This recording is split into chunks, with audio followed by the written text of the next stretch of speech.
Boom.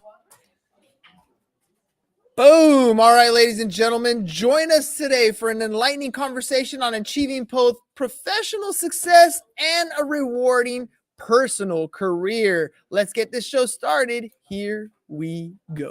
Shut up and sit down. Look, a business can give you everything you want in life: prestige, wealth, freedom. It can also take everything away from you. This show is for those who are willing to take that risk. These are the real life stories of entrepreneurs. But before we start, I have one small favor to ask. Please leave a comment. It can be advice, critiques, tips, feedback, or share this with someone because your engagement is the most valuable and most powerful form of social currency. So thank you, and welcome to another episode of Business Boss. All right, ladies and gentlemen, today on the show, we have a business and lifestyle coach on a mission to help entrepreneurs and business owners create businesses that provide financial success without compromising their quality of life. So stay tuned as we discuss how to regain control of your time, your money, and your team, and grow your business while working fewer hours, all while leading a life on your own terms. Let's welcome to the show, Mr. Jordan Tait.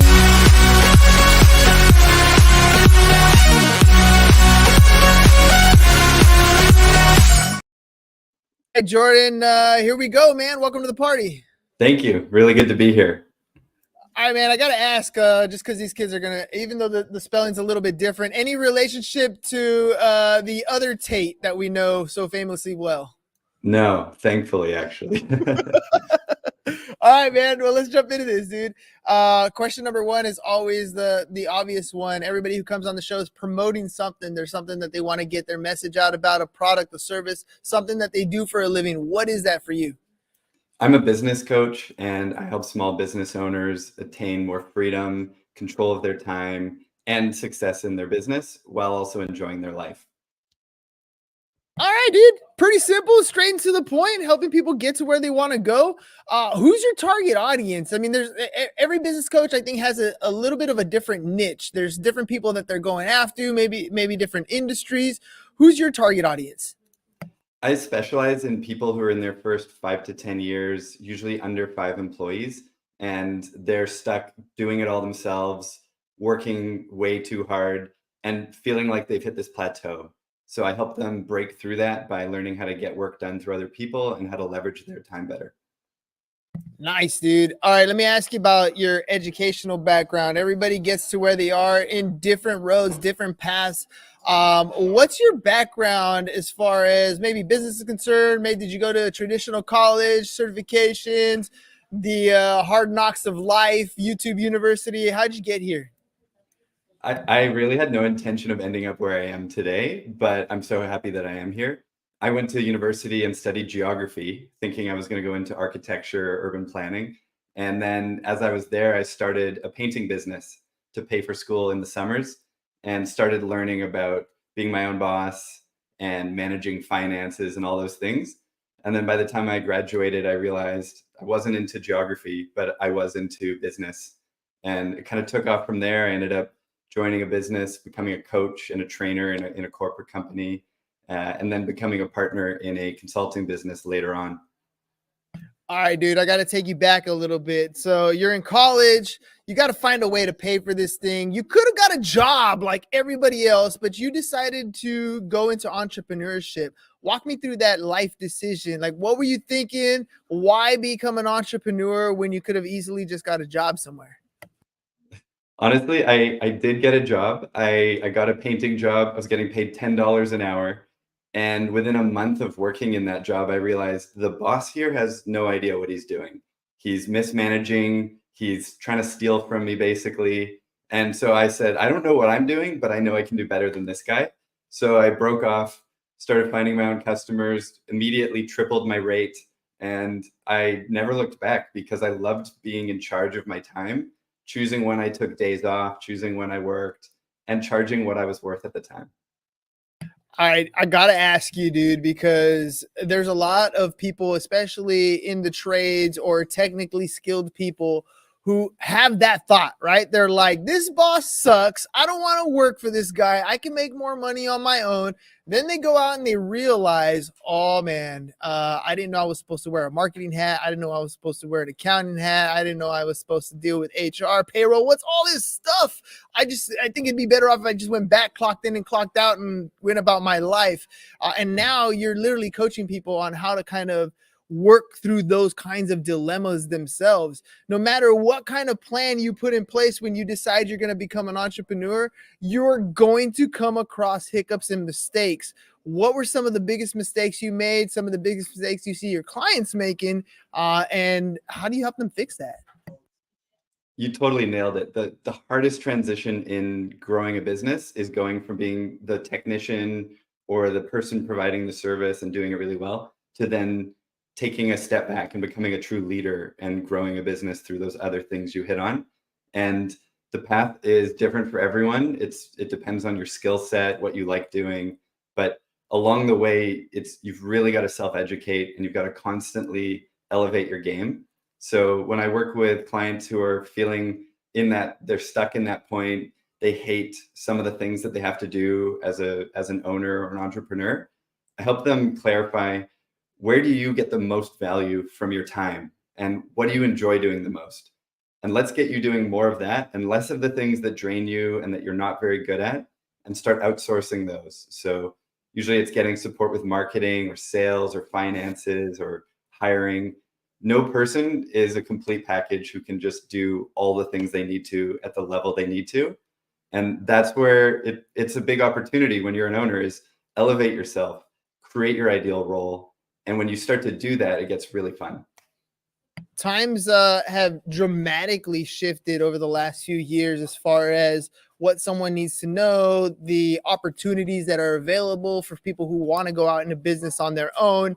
I got a bunch of 17-year-olds here who are about to enter the world. They might not have an exact clue as to what they're going to do. Maybe they kind of get an idea of what they like, but what they're going to do professionally to get paid on, that could be a big question mark. What advice would you give to young entrepreneurs coming out into the workplace today in an inflationary period, in probably a time of war with all these different things looming over them? What advice do you got for them? Really important question. And I want to say I remember being 20 and feeling like, because I didn't know what I was going to do, I had already failed and I was falling behind. And I remember being 25 and feeling like I was stuck as a painter and I had no future potential beyond that. So I think the really important thing is you don't have to have it all figured out right away. It takes a decade or more to really learn about yourself, to get experience. And that's what I would say is spend your 20s getting as much broad experience as you can, travel, work different jobs, learn from people who inspire you, learn from podcasts like this, and don't feel like you are ever stuck where you are. If you feel stuck, make a leap somewhere else and go find something that lights you up. Dude, it's expensive today. I mean, I'm coming out of San Diego, California. Recently, we were ranked the most expensive city to live in the United States, surpassing San Francisco and New York. Which I mean, I get it. We have beautiful weather, but it can be very expensive. What about when an entrepreneur is first getting started? I mean, you were talking about in your lifetime when you were going from $10 an hour to, look, I'm going to take control and triple my own income. It's a big leap. And I think a lot of people who are on the fence about that are struggling with probably the most ridiculously negative person in their life, which is often the one that stares them in the mirror. How do you help people kind of get over that imposter syndrome, that fear, that worry of, how am I going to get my bills paid if I go and take this leap?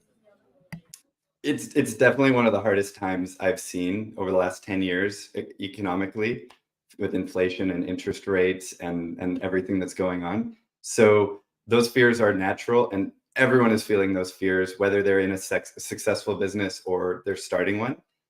What I start to do is look at that person and the lifestyle that they want to have. What's that lifestyle cost? What's the bare minimum you need your business to make in a month so that you can make ends meet and keep going? Because that becomes the initial goal, is get to that break even point. And you can lower your expenses to keep that low, or you can raise your revenue to make it easier to hit. And what we do at first is figure out what that cost is, and then figure out what do you need to charge per hour? What kind of services do you need to sell? How many clients do you need? So that you can get to that line. Because as soon as you hit that line, your business is sustainable. And you've also proven that you have the ability to grow. And then getting beyond that line is where you start to make real money and profit. Yeah, the small wins, right? Those small wins, I think, are what make the biggest difference. It's not really the huge wins. I mean, those are phenomenally great, but you don't get to those big wins without a series of small wins along the way. So setting those kind of manageable, attainable, specific goals up front get you to that point where you're like, all right, I got another dub today. I'm feeling good. I got another dub today. I'm feeling good. And before you know it, you knock one of those balls out the park instead of hitting a bunch of singles. And it really does work out that way. Regardless, you're still going to have some ups and some downs. I like case studies. I like examples because they tell a story that I think facts don't really tell all the time. And as a coach, you get to see the progression of people from, I don't know what I'm doing, or I'm scared, or, I've plateaued, to I've been able to solve this problem. Thank you very much. You got any case studies like that you can share with us? Yeah, I've got tons. I mean, it's one of the things I love most about being a coach is helping people through those hurdles and then seeing the totally new business and lifestyle that they achieve. A great one of my favorite clients from the last few years, he came to me where he had plateaued for about 3 years. He was doing all the work himself. He had himself and 3 employees, and they were all burning out. They were all grinding every day. He hadn't taken a vacation, and he wasn't paying himself very well. But the business was stuck, and he just couldn't figure it out. So we sat down and we looked at, what are you trying to get done in a day? And we realized he's spending hours driving around his market trying to go to clients' houses. He's wasting all that time. He's not doing anything during it. We figured out that a lot of the activities he was doing were worth $15 or $20 an hour, and he could pay someone else to do them. So we changed his role. We elevated him into the salesperson and the networker for the business, hired some more people around him, and his business doubled that year while working fewer hours. And his wife personally called me and said, thank you for giving me my husband back, because our life is totally different. Not only is he earning more money, but he's actually happy again. He's present with our family. So that's the trap people get in. They think that the only way to grow is to work more hours, but it's a trap because you run out of hours fast. And then you need to figure out, how do I leverage my time to keep growing without working more hours? How do I remove myself as the bottleneck? Yeah, and that's a tough thing, especially early on for some entrepreneurs, because their name is literally the business. It's under their name, and so letting go of control like that could be not only costly, like it's something that they got to invest in, obviously, to put the capital up front to be able to pay somebody to do that. But secondly, that person is going to make mistakes, right? That person is not going to get it right every single time. Even you don't get it right every single time, but at least when you make mistakes, it's your name on the billboard there, and it's different for these other entrepreneurs. And I like to kind of equate that entrepreneurial bug to like a lottery ticket. Like recently we had the lottery here go up to like $1.7 billion, and everybody goes out and buys a lottery ticket knowing that they're probably not going to win. But when they buy a lottery ticket, they think about, all of a sudden it's like, hey, what would I do if, right? What would I do if I had more time? What would I do if I had more money? What would I do if I did this and this and that? And I feel like that is what you provided for your client. His wife came and gave you a call because you gave him a lottery ticket that was a winning ticket that gave him not only the time, but also the money freedom, which is essentially what entrepreneurs are looking for when they get into this game in the first place. But you're right. They get bogged down with that whole busy mentality, not dollar productive, but still busy. What do you feel that you as a coach bring to the table that's like the best part of you? I feel like there's a lot of different coaches out there, and not every coach is for every individual, but there's a reason why people pick you, right? There's a reason why they come to you, why people refer you. What do you think is that quality about you that you think you do best as a coach? I love that question. I would say I'm very grounded. I bring a presence and a focus to people when they're in that chaos, when they're feeling overwhelmed. and I just help them clarify things. Stop trying to do 10 things every day. Start trying to do 2 or 3 really well. And we always just focus in on if your goal is freedom, if your goal is growth, if your goal is whatever it is, how do we pick the first most important step to focus on today and not get overwhelmed by the 20 steps that are ahead of us? So I just try to ground it in, if we solve one problem today, which is the problem that's going to open up the most room, the most time on your schedule, the most revenue, the most income, whatever it is, and we solve that, and then we move forwards. And we don't try to fix everything at once, because that's where it gets overwhelming.